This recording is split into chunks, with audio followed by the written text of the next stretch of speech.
코로나19 재확산으로 피해를 봤지만 아직 긴급 재난지원금을 받지 못한 특수 형태 근로자와 프리랜서 또 소상공인에 대한 지원금 지급 절차가 추석 연휴 이후 다시 시작됩니다.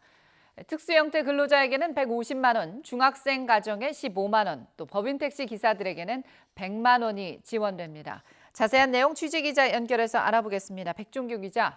네, 경제부입니다. 네, 정부가 추석 연휴 이후에 코로나19 재확산으로 피해를 봤지만 아직 지원을 받지 못한 국민에 대한 이 각종 지원금 지급 절차를 다시 시작한다고요. 네, 정부는 대상자 선정에 시간이 필요해 추석 연휴 이후 지급 대상으로 분류됐거나 추가 경정 예산 국회 통과 과정에서 새롭게 추가돼 추석 전에 절차가 진행되지 못한 사업자에 대한 지원금 지원에 착수합니다. 우선 2차 긴급 고용 안정지원금 지급 절차가 다시 시작됩니다.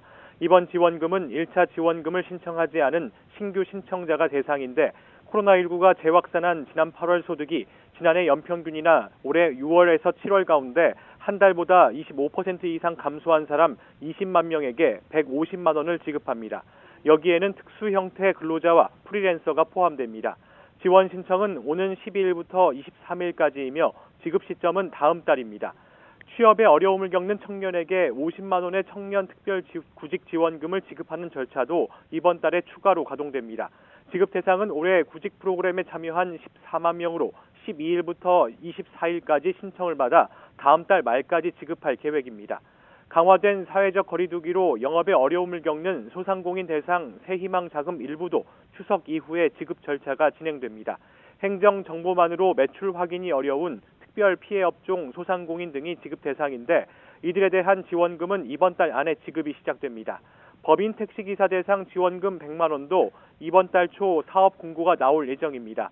개인 택시기사는 소상공인 새희망 자금 형태로 추석 전에 대부분 지급이 완료됐고 법인 택시기사 가운데 소득이 감소한 사람을 선별해서 별도로 지급을 진행할 계획입니다. 중학생 132만 명에 대한 돌봄 지원금 15만 원 지급 절차도 오는 8일까지 마무리됩니다.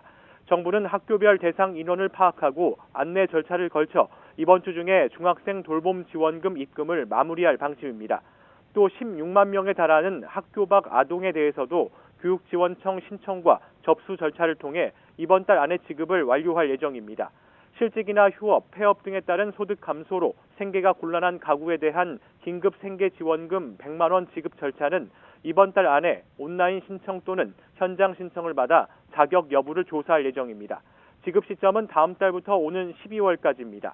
정부는 추석 전에 744만 2천 명에게 3조 3천억 원의 2차 재난지원금을 지급했다며 추석 전 지급 대상이었지만 신청 등 절차가 누락돼 지원금을 받지 못한 국민은 모두 59만 9천 명이라고 밝혔습니다.